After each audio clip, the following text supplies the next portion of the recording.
everybody. It's Mike from Concerning Pipers. Today we have a special episode planned, an interview with Jeremy Reeves, the head blender for Cornell and Diehl. It's a great episode. I really hope you guys enjoy it. We shot it live on Instagram and it aired this past Saturday, which is a little different than what we traditionally do when we shoot at our local brick and mortar. Due to unforeseen circumstances, we had to do it this way. I think it turned out for the better, and I just wanted to do a little introduction here to get the ball rolling. Secondly, I want to do a little shout out for a giveaway that we're doing coming this Friday, April 22nd. We're going to announce the winner. The winner will receive a pipe from ABB Brown 92. It is a canted egg with Concerning Pipers engraved on the bottom. We've also got some Cornell and Diehl bow-legged bear, some exhausted rooster from Cornell and Diehl as well, a Softy Pipe Bit gift bag. Shout out to Softy Bits there. And a Zippo lighter. Yeah, check that out. There'll also be some other goodies in the bag as well. And we hope that you enjoy. And to enter in the giveaway, go to our Instagram page, concerning_pipers. The giveaway is posted there with all the rules to enter. And let's roll feed. Have a good one.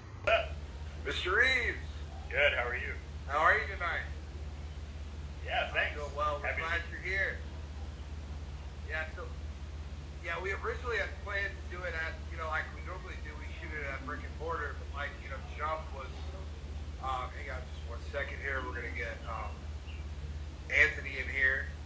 We planned on doing it at our brick and mortar, but our guys down the migraines, so Anthony's actually in the front of my house. We planned to sit together.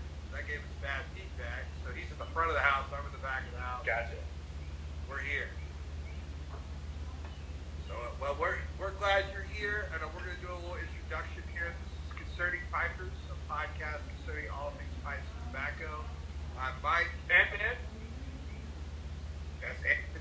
Yeah, and then we've got Mr. Jeremy Reeves with us tonight. So, Jeremy, why don't you tell us a little bit about, everybody kind of knows who you are, but tell me a little bit about what you do and why you do it, all the good stuff. So, my official title is Head Tobacco Blender at Cornell and Diehl. What that entails is sourcing all of the tobaccos that we use to produce all of the products that we produce. That has direct correlations then with keeping all of our products currently produced, tasting the same and looking the same and presenting consistently, and also develop recipes. And a lot of times we're transitioning from current production leaf into new crops of leaf of various types, and so we're always sort of having to adjust our recipes, matriculate these things in, and keep a consistent product. It is a lot of not very sexy behind the scenes kind of work for them.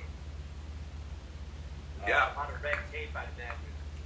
Yeah. The fuel sound. Well, in terms of production, not really. Everything that we're doing is compliant with the FDA, but anytime that we want to introduce a product, it always, the conversation starts and ends with FDA regulatory concerns. So that is definitely a lot of red tape and a lot of considerations. My interest, one of them, many, but one of them is how you became the head blender of CMD. What was that? How was that story about? Well, I don't even really know. I started working in tobacco retail 2003 in Chicago. I was, a burgeoning cigar smoker and got a job at Blue Havana Cigars in Chicago, and I really enjoyed making my money doing something that I enjoyed personally, but really quickly, even though that was kind of the inspiration for getting the job at a cigar store, really quickly I found that I enjoyed the people that frequent the cigar store, and I started frequenting other shops in the city as well, and making friends with other people who worked at other stores. And I started realizing like that was kind of a thing that cigars and later I would find even more so pipes really were a crossroads for a lot of different kinds of folks coming from a lot of different kinds of backgrounds and places and thought processes, all sorts of things. And so tobacco was this really interesting sort of like unifying hobby that brought people who might otherwise not have had anything to do with each other to a place where not only were they in the same environment, but they were hanging out on purpose. So I thought that was really cool, and I've worked pretty much 50-50. My work history is between high-end tobacco retail, or previous to working at Cornell and Diehl, at high-end tobacco retail or in restaurants. Yeah. I got through a series of moves all over the country. I ended up in Portland, Oregon. I was working at a wood-fired pizza place for a while. Was doing really long hours. It was a lot of work. We made everything from scratch that we possibly could. And after several years of doing that, I kind of thought like, man, it'd be nice to get back into a tobacco shop again. I haven't done that in a while. And so I decided to apply for a position that was posted on Smoking Pipes for customer service rep. And I did it really at the time to get my girlfriend at the time to stop bugging me about how I should work for Smoking Pipes, because I was like, we're in Oregon, and they're pretty much at the diametrically opposed end of the country. Like, we couldn't be further apart almost. Yeah. And why would they give me the time of day? And so I wrote a cover letter and resume just kind of to get her to stop constantly suggesting that I apply at Smoking Pipes. I was like, all right, I did. Now I'll never hear back from them. Like, leave me alone about it. And then they called me the next day. Oh, wow.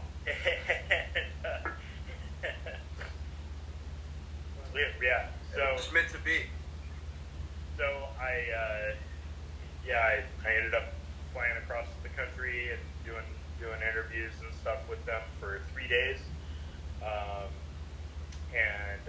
What's up, Jeff? Yeah, Portland is a pretty amazing place. I agree. I ended up coming across the country and doing 3 days of pretty intensive interviews in South Carolina. At the end of it, they offered me a position at Smoking Pipes customer service, and I accepted and moved across the country a couple months later. And at that time, when I had my first day, they're like, hey, before you were the guy that was like, you were interviewing, but now you're actually here and like working. You should know that come January 1st of 2014, it's going to be officially announced that Cornell and Diehl is going to be merging into Law DC Enterprises.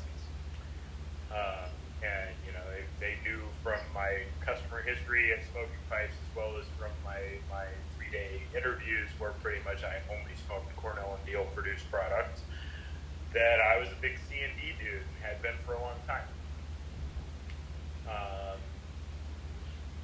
So at the time, they just kind of mentioned it, like, yeah, but you would enjoy knowing that, like, Cornell and Diehl is going to be part of the company you now work for. Think about that. And then a year later, and we're, looking at actually moving Cornell and Diehl down to South Carolina from where they were in Morganton. And Sykes Wilford, founder and president of Smoking Pipes and of Blood EC, stopped by my desk. It was like, "Hey, Jeremy, you got a second?" I was like, "Yeah, what's up, man?" He's like, "Just come back here."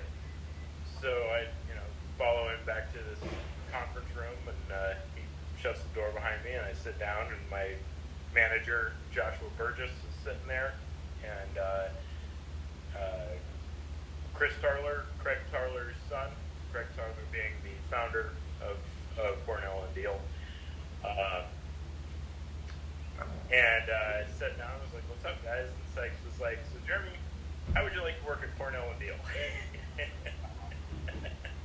And so, yeah, pretty much that's how that happened. I started traveling back and forth between, doing 2 weeks in Morganton, basically learning the ropes at C&D, learning how everything worked, learning all the recipes and all the protocols and all the processes and everything. Traveled back and forth between Morganton, doing that for 2 weeks, and staying in a furnished apartment that the company got there, and then doing customer service here, and waiting for them to find my replacement, and at which point I would train my replacement in customer service and transition to Cornell and Diehl full time, basically right in time to move the company from Morganton down to Longs, which then happened. Yeah, so here we go. Wow. Right. Sounds like you handle stress pretty well if you went from the kitchen to tobacco industry. I used to be a cook for 12 years. I was a chef briefly. Oh, really? Yes. Oh, yeah. Out here, the only fine and dine restaurant in Chattanooga at Briscoe's Chop House. If you're ever in the area, it's a wonderful restaurant. Oh, awesome. But yeah, man. I mean, just so fast paced and similar to what you're talking about. So many different cultures and just personalities in that industry, but very high stress. You have to have a certain kind of cool about you. It's definitely true. It's definitely true. So I got some stuff that I'm going to show off that I brought out to my table since you're here. Jeremy Reeves, obviously, we're all familiar with Cornell and Diehl and your blends and what you do for the pipe smoking community, and just to have you on here with us is a real privilege. Thanks, I appreciate that. But I've got this, of course, that I've been saving since I talked to you in Fieldtown about coming on here and doing this. I've saved this for tonight. I'm smoking this right now. So I want to talk a little bit about what. Okay. Let's talk about this blend, Jeremy, and what it took to make this happen. Well, all right. So the Sun Bear idea originally came from my girlfriend and I are beekeepers. We're hobbyist beekeepers. I wouldn't describe what we do as anything massive or professional. We're certainly not anything you would describe as being an official apiary. But we keep bees and we garden, and we enjoy being able to see the work that our bees do in the surrounding area, and just trying to help keep the bee population in our region better and healthier than it would otherwise be without people keeping bees.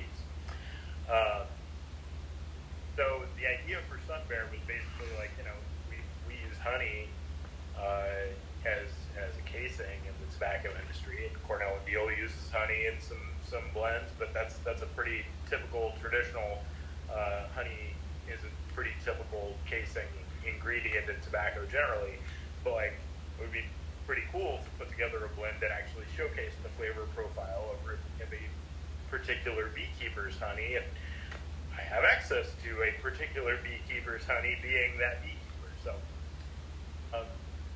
that was the original run of Sun Bear, was actually utilizing our own honey, which has a pretty distinct flavor profile from the place that we're at and the kinds of things that we keep in our garden. And so we did that as an experiment, and the blend really, was warmly welcomed and took off. And so the next year we were thinking about, okay, can we do this again? And I was really kind of, imagining that we would probably not be able to spare the amount of honey necessary 2 years in a row, and that we were thinking we might not do a harvest that year. And out of the blue, I got contacted by a gentleman named Victor, who identified himself as a pipe smoker, a longtime Cornell and Diehl fan, and a retired beekeeper who had about 40 hives or so in 2 different locations, and that he had access to honey varieties due to some special pollination activities that take place in the area where he's at up in Maryland, that he had access to some really special and fairly rare honey. And could he send me some samples if we were ever going to do Sun Bear again? He loved Sun Bear, and he wanted his honey to be in the ring for a possible, honey to use for a round of Sun Bear. So it literally just fell in our lap to be able to, right? It literally just fell in our lap to be able to get Black Locust honey. The small world thing with Victor is so interesting. He and his wife were just recently on a trip down to Charleston, and he called me. He was like, "So we went into this brewery, and we were sitting having a beer, and we were in an area outside where I could smoke, and I pulled out a tin of Sun Bear, and the girl that was working at the brewery said, 'Oh, I'm a pipe smoker, and I absolutely love Sun Bear. My favorite is the Sun Bear Black Locust.'" And Victor's like, I'm the guy that provided the the guy that provided I'm that guy to go on Sun Bear Black Locust. So yeah, pretty incredible. That's so cool. That is so cool. So I have another one that I'm going to talk about. I love the tobacco history. That's what I want to do next. So this. Yeah, let's see. I'm really. You want to do what you're smoking? Okay. This is the first time I'm smoking. Cool. What are you smoking? Oh man, Carolina Red Flake with Barrique. Yeah, I have the 2020 without Barrique. It is incredible. This one though, wow, that ketchup-y taste that everyone talks about, similar to McClellan, really shows in this blend. And the Freak is not too much, but it's just enough to make it an all day. It's very good. Awesome. I'm glad you like it. Yeah, thank you very much. I may interject. I have to this tin of back to Sun Bear. I have George Piper, who's in the chat here. He gave me this tin of Sun Bear completely out of friendship at the Milltown Pipe Show. I want to give a shout out. He does so much for us in this Concerning Pipers little knit group that we have. He's a great guy. Everybody go follow him. Moving on, back to the Carolina Red Flake with Barrique. Y'all talk about it. Okay. The Carolina Red Flake with Barrique. It's a really special blend because the Barrique in that blend came from one single farm, from one single Barrique producer. It is pure St. James Barrique. Then the tips and the bright leaf that are used as the remaining portion of the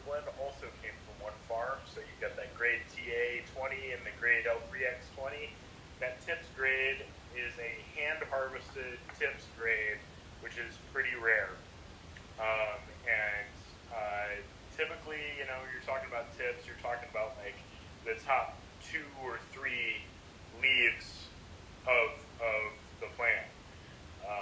They tend to be small. They tend to get quite a bit of sun. They tend to be pretty robust in nicotine, not so high in sugar.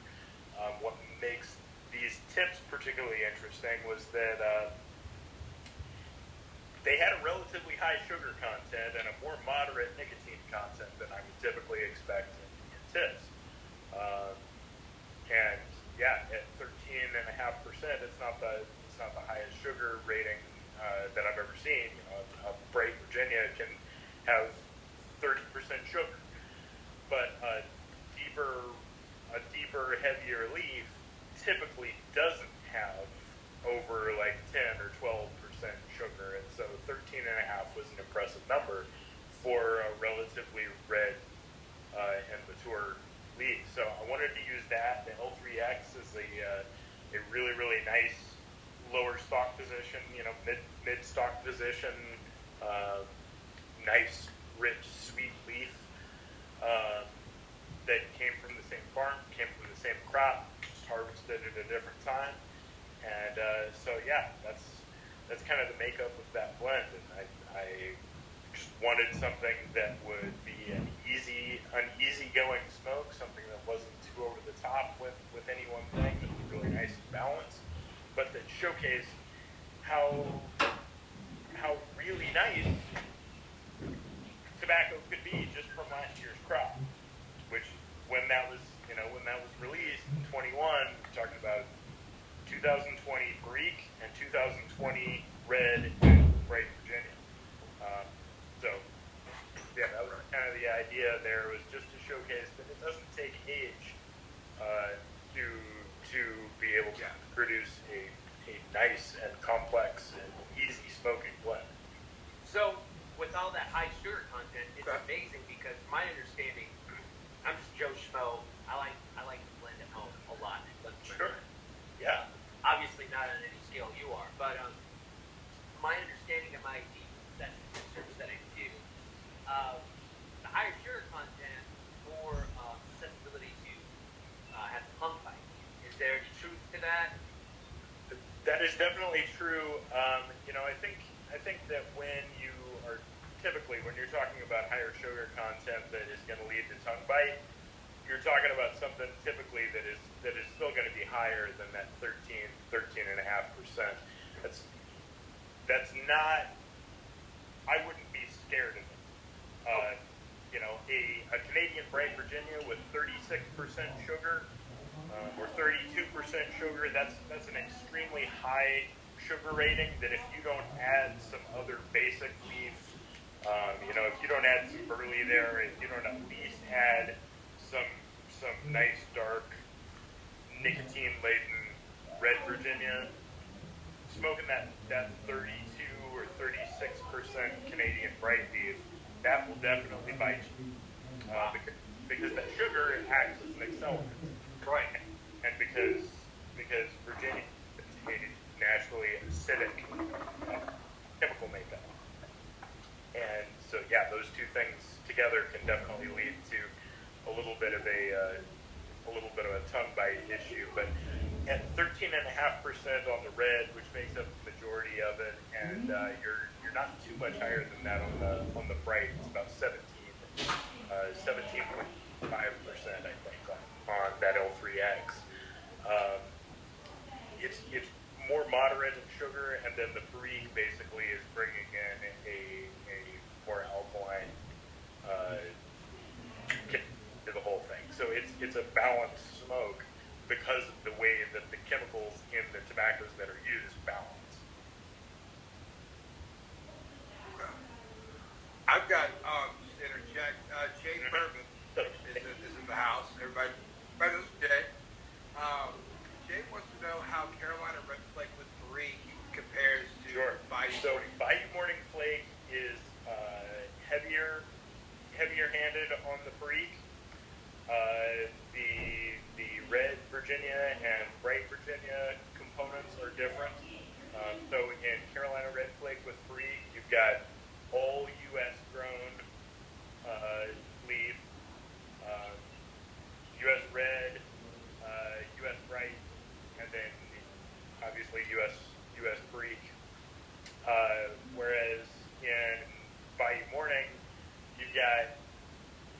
U.S. red, and a portion of that is stove. You've got Canadian bright that's sitting at about 24% sugar, so getting quite a bit higher on the sugar content with the bright portion in Bayou Morning. And then it's 25% Freak, which is a good deal heavier than the quantity of Freak that we used in Carolina Red Flake. So those are the basic differences. Yeah, that's a lot of Freak. Yeah, 25% is. We've got a.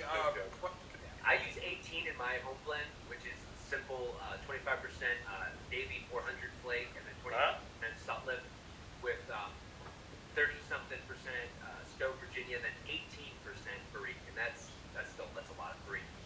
Mm-hmm. Yeah. I'm gonna go ahead and say, guys, just for the sake of continuity here, if you have a question for Jeremy or us, there's a little question option on the Instagram live here. That we'll do a whole segment on it near the end, and we'll do a little Q&A, as long as they're not inappropriate like Jay Murphy. Just kidding. I'll answer one. I'm laughing because I see both questions right now. Right. No plans at the current juncture, Bo, to make a yellow Ledbetter Virginia blend, but that is a hell of an idea. I think that my diction is too clear to feel really good about making a blend that was sung so marble mouthed.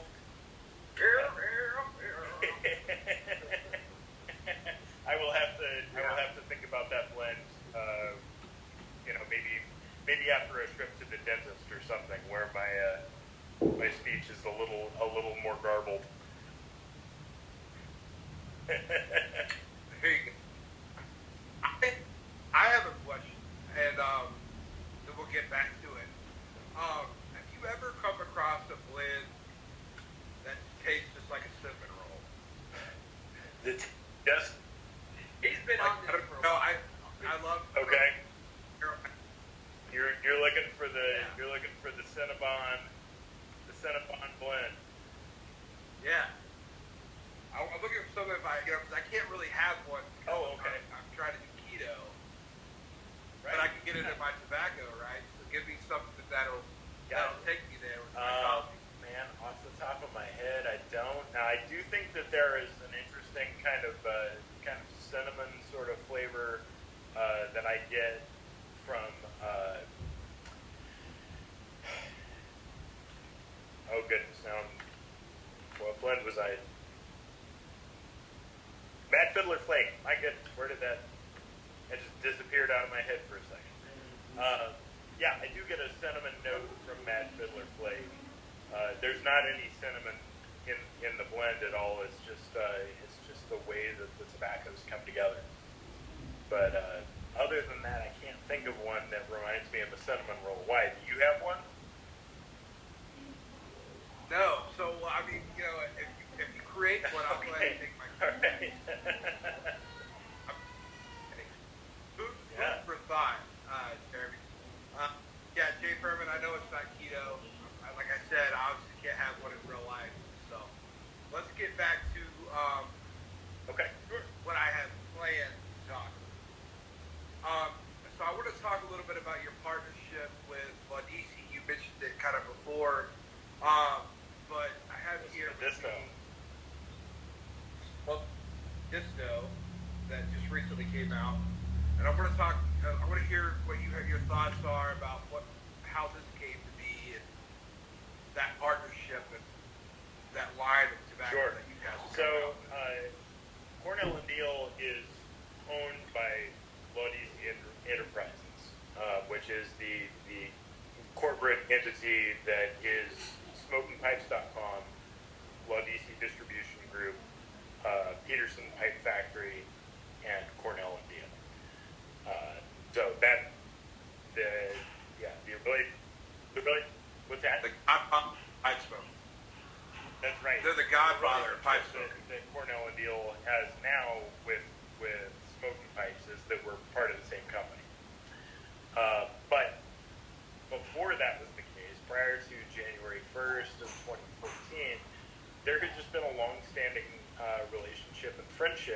between Sykes Wilford and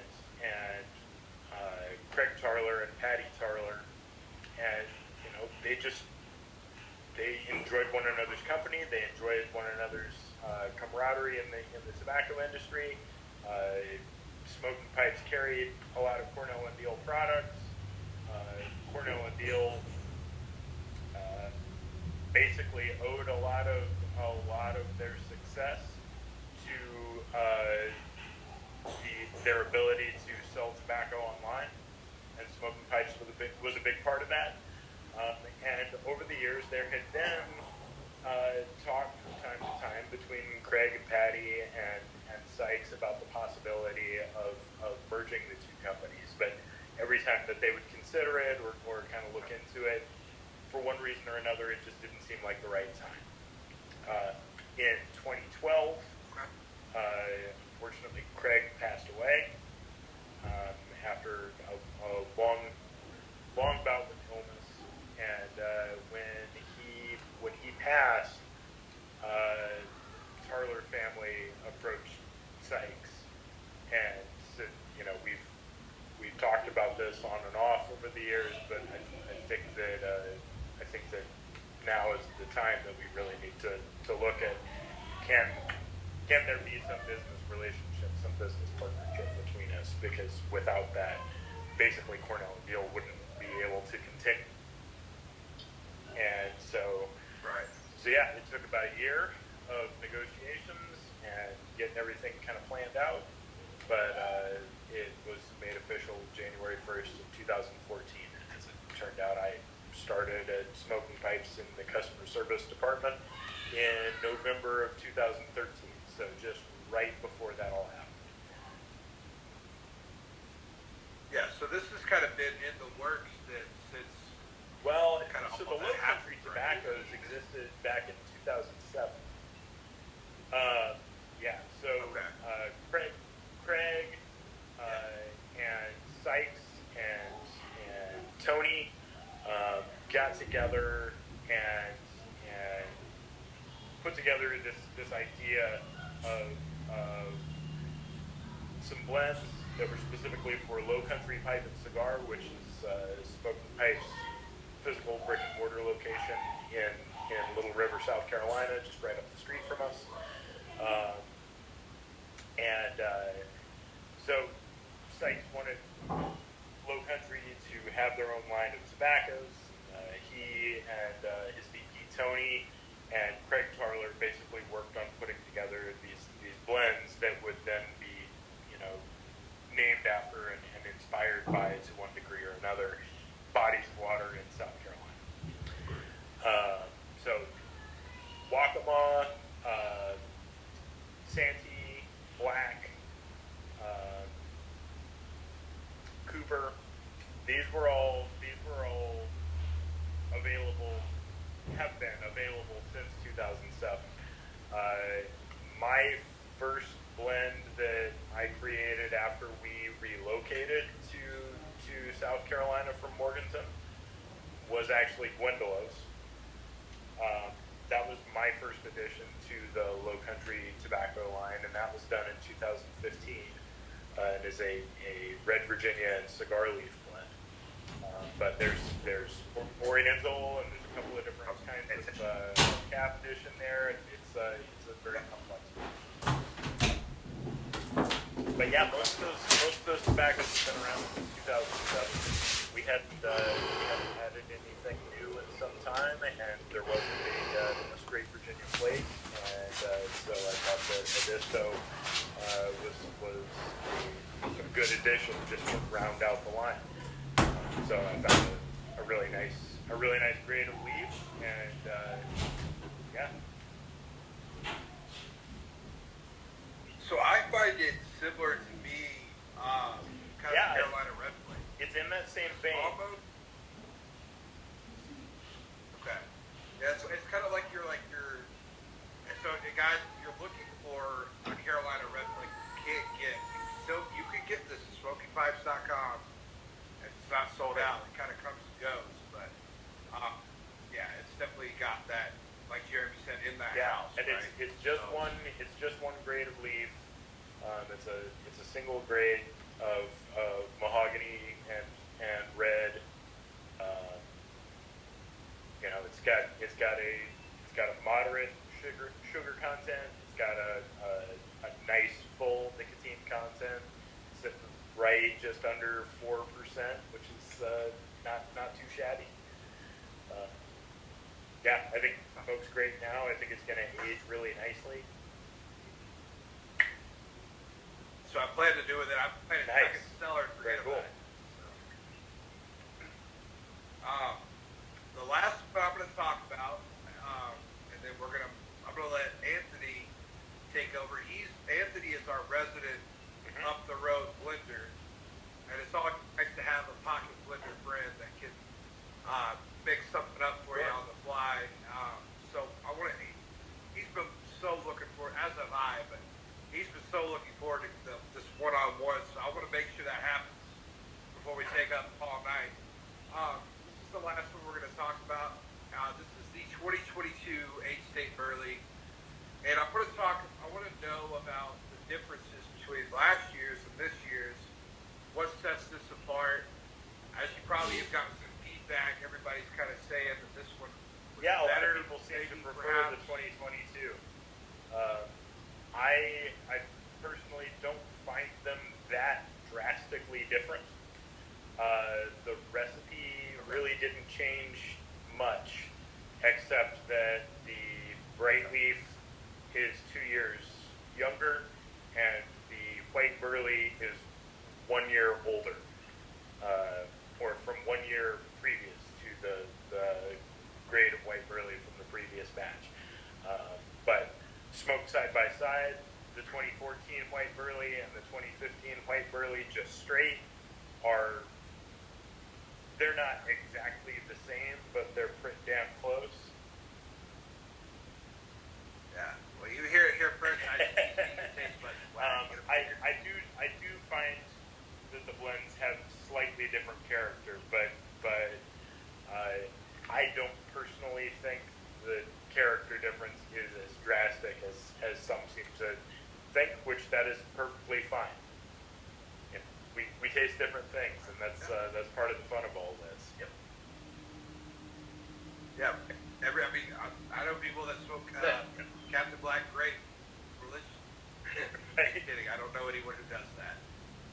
If you do that, you're a brave soul. Right, that's a true. Whole 8 ounce. Well, I hear that, and then at the same time, it's like, there are definitely people who, enjoy Captain Black grape, and I can't, I must not be tasting what they're tasting. But I can assure anybody who thinks that these two versions of 8 State Burley are like different in some other way, like, oh, there's a chocolatey character here versus vanilla there. The recipes are exactly the same. The casing is exactly the same.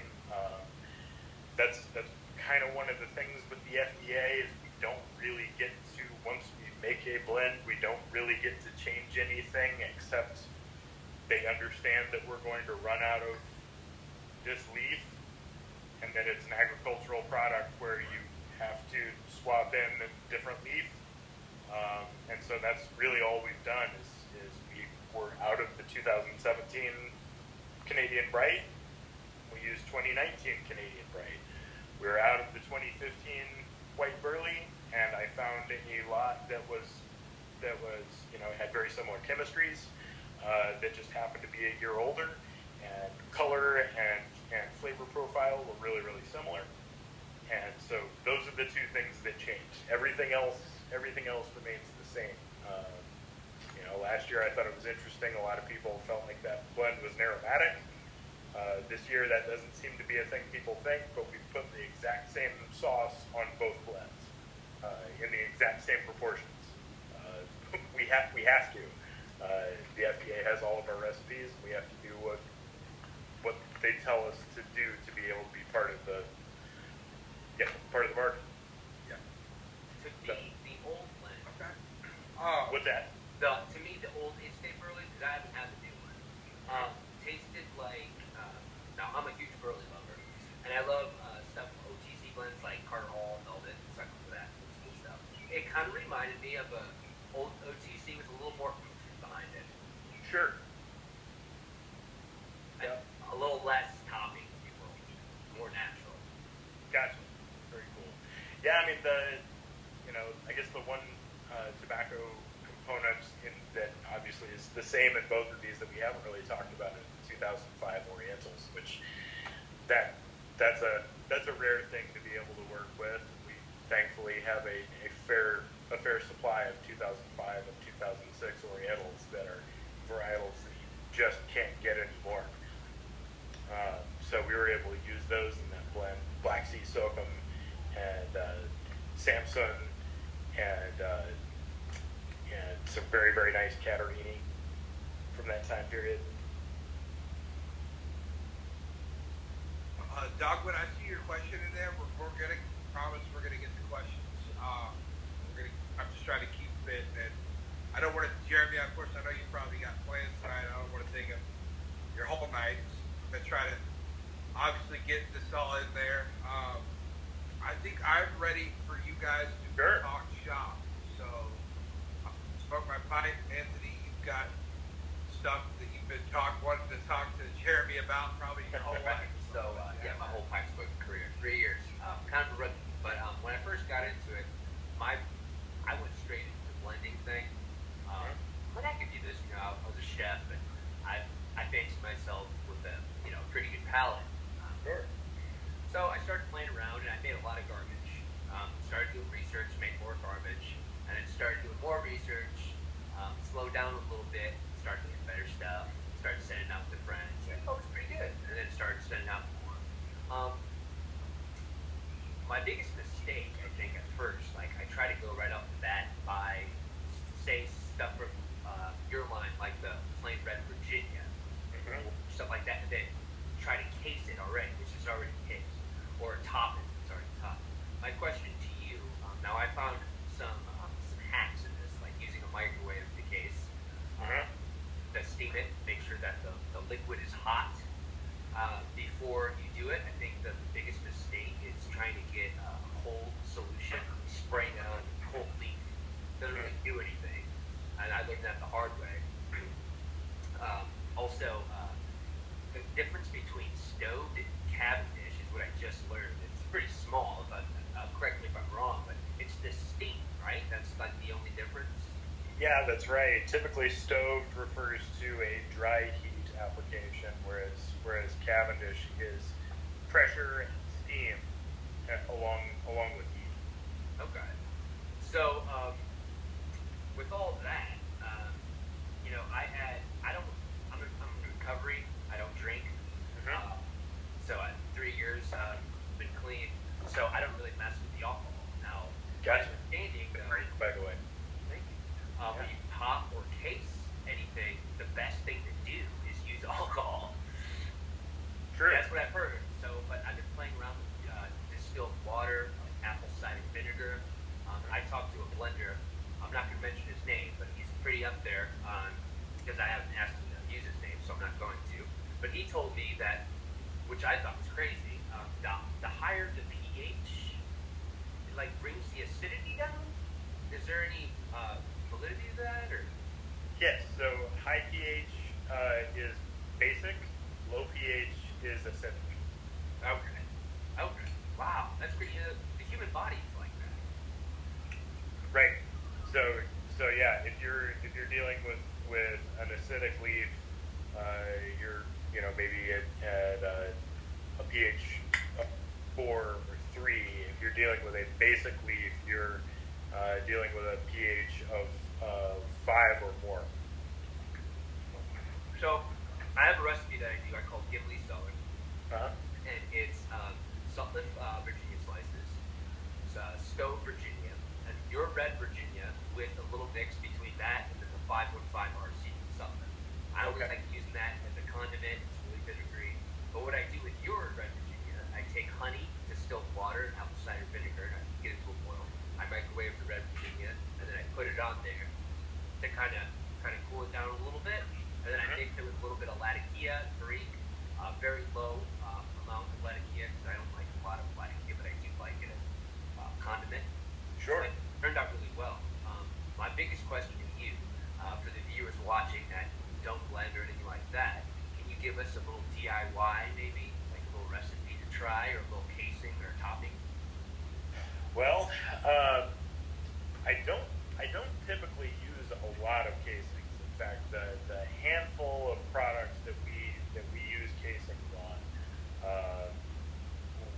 they have a specific casing that is for that specific blend. Now, most blenders are taking all of their leaf before they ever use it and casing it according to how they have designed to case bright Virginia versus red Virginia versus white burley versus dark burley. Typically, you don't case Orientals because they're so oily that they don't really want to take casing. Right. They're notoriously difficult to get flavors to adhere to. And so we differ in that way, and it's mostly because we don't have, nor have we ever had, the space or the equipment to be able to hot case. So yeah, we have like 6 blends that have individual casings that were specifically designed for that blend, and none of those casings work on another blend. So I can't give you here's a casing to try, because the way that I've always approached developing casing is specifically for the blend that I'm making for. Sure. Sun Bear is a pretty involved casing, that I wouldn't put on another tobacco, because another tobacco blend is going to be different. Right. Now, the casing itself is usually used, like we talked about, for the acidity, right? It's not really for the flavor. You can definitely address chemistry with casing. You can address mouthfeel, which is going to have to do with chemistry, but you can also really bolster flavors that are naturally present in the tobacco already. Basically, micro flavoring is something that casing can be used for. Macro flavoring is where you get into top note, where this tobacco is a cherry aromatic. Right. But you can use T9C droplets of cherry in a casing where it's not going to come through as cherry, but it is going to accentuate the natural fruity flavors that are already present in this particular lot of Virginia or Virginia and Oriental that can come together and create really fruity flavors naturally. So you can use casing to enhance flavor without being overt with those enhancements and drifting into, this is a flavored, ghosting, aromatic tobacco that smells like cherry, right, or smells like vanilla or whatever. Now, can you give us a topping recipe? Toppings, again, are something that I develop on a blend basis, so, no. Okay. Sorry about that. Oh, you're fine. You're fine. Yeah, I found that instead of like spraying a topping on a blend, for me, infusing works best, because I like the natural taste. So what I'll do is I'll take a Tupperware, and I'll fill it up flat with tobacco, and in the middle, I'll put my liquid, say if you have an extract or something like that, like vanilla or something, and I'll put it in there hot. And it's one of those that has like the flip lid, so it can poke. So a little steam comes out, and then I shut the top lid of the tobacco, so you have the chamber with the liquid, and then you have the tobacco around it. So instead of just spraying it on, it's getting that steam and that moisture from the, and it really works. Nice. Gotcha. Very, very cool. Yeah, the way that we apply casing is basically because we don't have a way to heat up, 1,000 pounds of tobacco, and we don't have a boiler to heat up our casing. So we use high grain alcohol, high proof grain alcohol as our carrier, and then that alcohol evaporates, but it basically can penetrate deeply into the leaf. And of course, alcohol is a universal solvent. So whatever you have dissolved into the alcohol, then basically gets carried along with the tobacco, or along with the alcohol into the capillaries and moisture carrying structures of the leaf, and then the alcohol evaporates and it leaves those solids basically embedded in the leaf. So that is the way that we case. And then in most flavorings that we use, those are proprietary flavorings that are developed or that have been developed in cooperation with us by a laboratory in Maryland. And so yeah, the reason that I don't have a sauce recipe for you, a topping recipe for you, is because most of our flavorings are industrial flavorings that the average consumer is not going to have access to. The best suggestion that I can make for home blenders, though, who are wanting to make aromatic tobaccos, is to frequent the baking section of your local grocery store and to frequent vape shops for flavoring juices that are basically alcohol and PG with flavor additives that work really nicely. They translate those flavors in smoke, and you can mix those things in a vape, or you can mix those things and create toppings for tobacco. Yeah. That's great. That's actually pretty much answered my question. I mean, I would try that. It's great. No. I would have never thought that vape juice would work. I mean, excuse my ignorance. I don't know anything about blending. So you can essentially take like a banana flavored vape juice. I don't know. I'm not saying you would, and put it on your tobacco and sweeten it with that vape juice. You probably wouldn't need very much, and I would recommend going with the flavoring juice. There are people who have like the rigs where like you can actually like mix your own stuff and then introduce that to the rig. Cloud Bear 69 is not happy about the vape juice.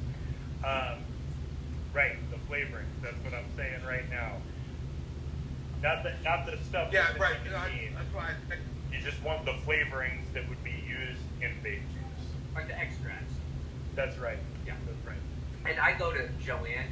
I believe it's Joanne extracts, and Okay. they were great. They're very high concentrated, and cool. I usually them with distilled water or apple cider vinegar. There was a question that popped up. It's a great question, and they asked if you use glycerin ever to penetrate the leaf rather than alcohol. We do not. We use a very, very, very small amount of propylene glycol in some of our blends, but we do not use any glycerin.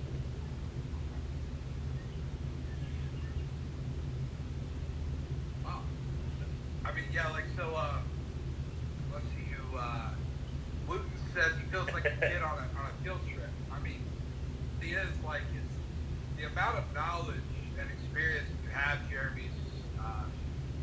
It's really cool. I saw, like, I can't find the right words. And the fact that you're willing to take time out of your night on a Saturday night, time away from, the Easter shenanigans that are upon us, to come on with us and Concerning Pipers, it means a lot. We're kind of nearing the end, the tail end. We've got I want to try to keep this under an hour because I'm going to post this to YouTube, and I don't really want that to take all night. So, I have a question. Or it's not really a question, but like a statement. You and I have talked before. You know that bow-legged bear is my number one from Cornell and Diehl. I tell everyone about it. Anybody who wants to listen. Thank you.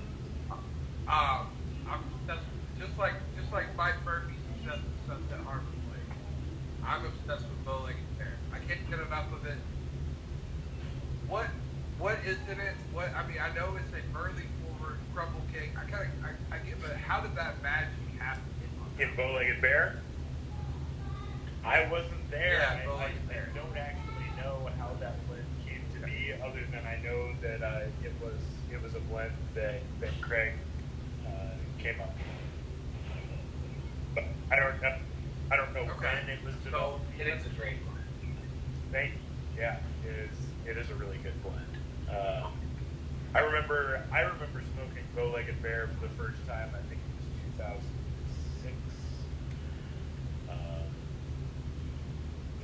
That was really when I was kind of digging into Cornell and Diehl.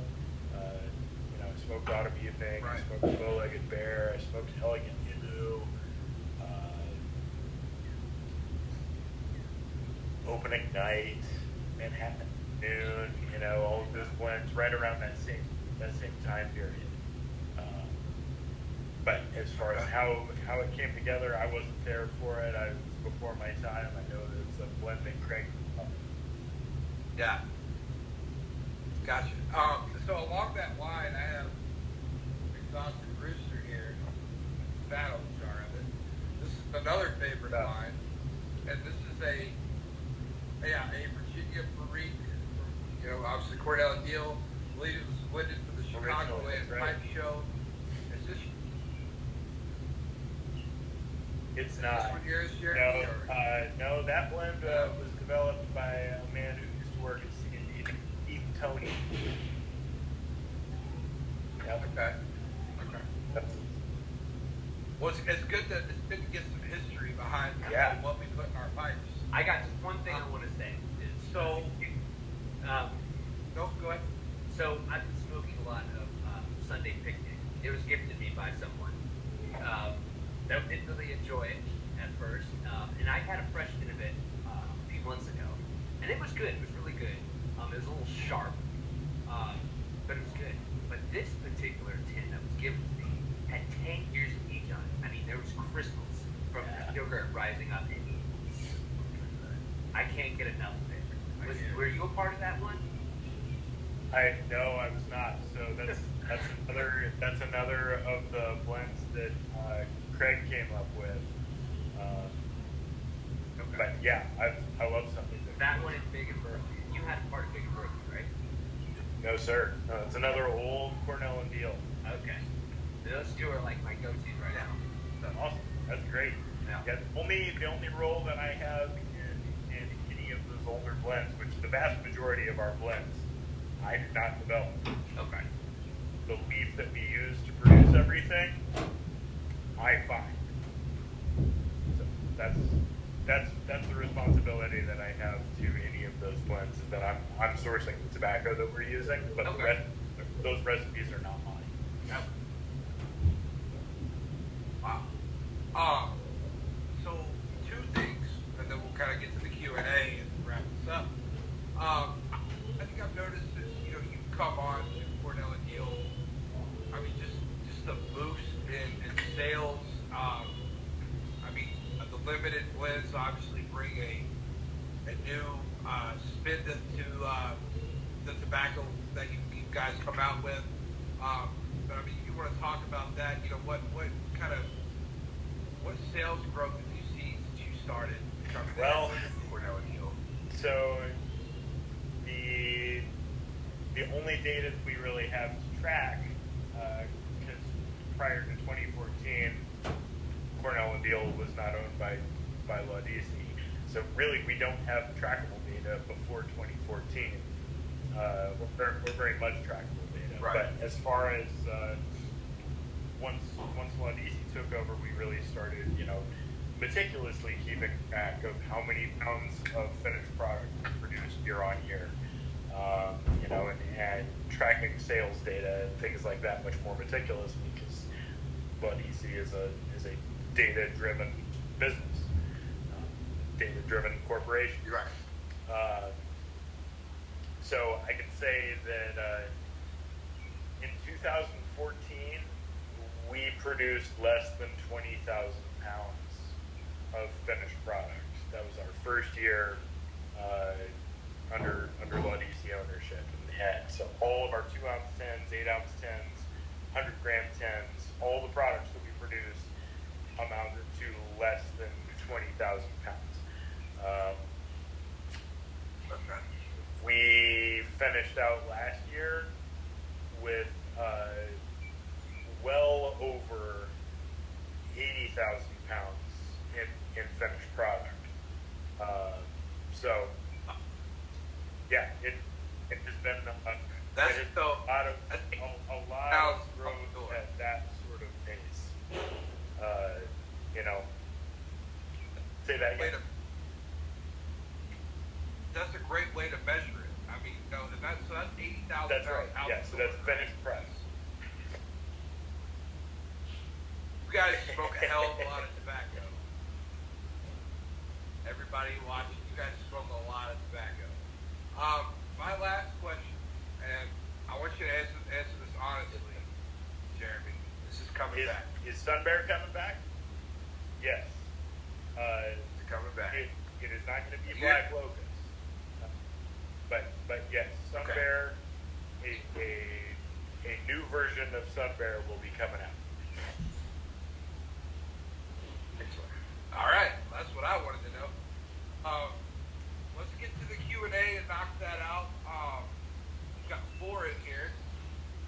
Red Weapon X wants to know why we stow Virginia's but toast Burleys. Why we stow Virginia's but toast Burleys? That is an interesting question. To my way of thinking, this is a terminology difference. We don't toast any of our burley. We don't stove any of our burley. But if we were going to, it would be the exact same process as stoving our Virginia.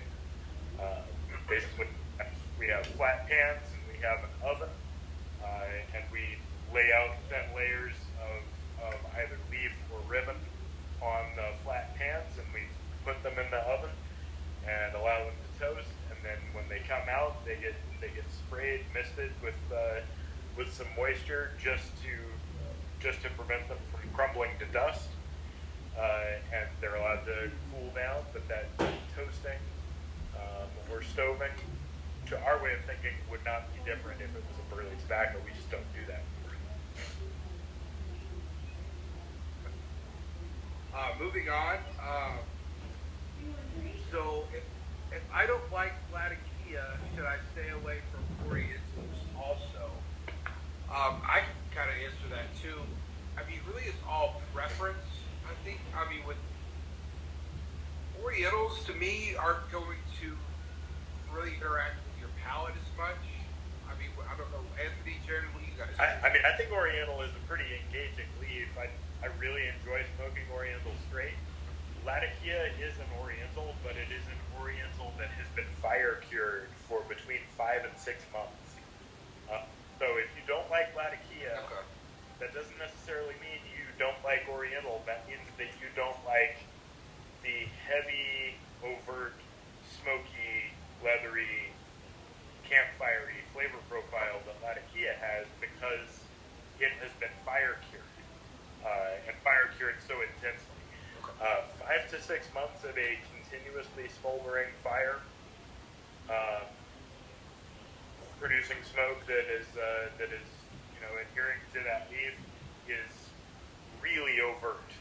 And what you're tasting when you smoke Latakia is much more the effects of the smoking over that 5 to 6 months than it is the Oriental leaf that is underneath all of those layers of soot and smoky flavor. So I definitely think that if you don't like Latakia, you might be pleasantly surprised by Oriental, because Oriental is much more like your mellow, bright Virginia or red Virginia in its sweetness, but it's also got a lot more kind of spice cake or spice rack sort of things going on. I get notes of honey and olive oil and cloves, cinnamon, nutmeg, allspice.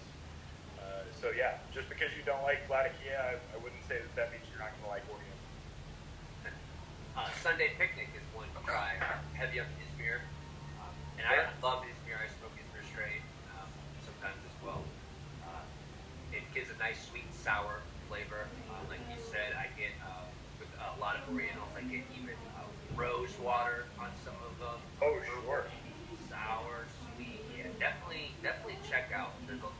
wide range of blends that have varietals that don't have Latakia.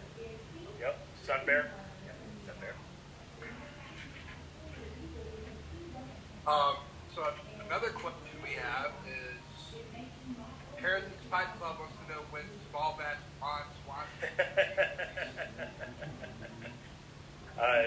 That's one of his blends. So yeah, Right. when are you making enough Swanson to make 10,000 cents worth or 8,000 cents worth? When you make it, we'll talk about selling. I just finished that. It's actually really good stuff. Yeah, I smoked some not too long ago myself. Which I have to share with you. Jeremy, we would love to send you some of Anthony's blends here so you can try, and no pressure. He's going to put some together and send you a nice little sample pack for you to sample and give your feedback to him and let him know what you think. We'll get that in the works. We're going to answer just 2 more, so I'm going to pick a good one. So, Jeremy, Gary Bubb wants to know, were you a tobacco blender before joining C&D, and where and how did you I dabbled in mixing finished, different finished blends of tobacco together. But no, I didn't really have any experience working with raw leaf, or working with the kind of equipment that I have available to me. Working at Cornell and Diehl, I didn't have any previous experience before working at Cornell and Diehl, aside from what you can do in a 1-bedroom apartment with a few tens of tobacco that, I know this has burley in it, or I know, this has Latakia in it. I had a couple of tens of blending Latakia, blending Freak, and other than that, I was working with, like Wessex Flake, and, Good stuff. maybe a couple of Davidoff cigars or whatever I was working with. So yeah. Right. Okay. Last question, and I'm going to go ahead and, just because it's the best of what I've seen. So, Jeremy, other than waking up each morning and pissing excellence, what does the day-to-day of a tobacco blender look like? Well, I really appreciate your assessment of what my day today must look like, but I can't say that I feel that way about my life. My day-to-day is really involved in whatever project we have coming up in the next 3 to 5 months. So right now I'm in some blend development projects. My day-to-day is basically involved in some stage of making a tweaked version of something, or assessing something that I've already made that's had time to marry and rest, or sending it to colleagues and friends for assessment. I do a lot of things like this. I travel quite a bit. I travel both for leaf selection purposes as well as for trade show and pipe show purposes. And I answer emails that come into info@cornellanddeal.com. I interact with folks on Instagram, and I help answer questions there. Do the same on Facebook. So yeah, that's kind of my day-to-day, is whatever needs to be done in terms of how our brand interacts with our customer and how our brand produces tobacco. So, do you like roll out of bed? No. You're looking back. I appreciate that. No, I product. I shampoo and condition regularly. I brush it every day. I use beard oil and mustache wax, and I have a set of clippers and try and keep keep things trimmed. So. Yeah. It's about wow. a year of not shaving for me. Man. This is it. I overcompensate. No, I mean I have the same thing going. There you go. What we're going to talk about now before we sign off is on my Instagram here, I'm hosting a giveaway. We have over 100 subscribers on YouTube. So I want to thank everyone for helping that be accomplished, right? Helping us achieve that. Being here, supporting us from the ground floor. I can talk. So what I have is a pipe that was hand carved by ABB Brown 92. I'm going to show it off here. It's got a nice kind of canted ends bowl. And it's got Concerning Pipers engraved on the bottom with the signature. So that is there, along with some bow-legged bear,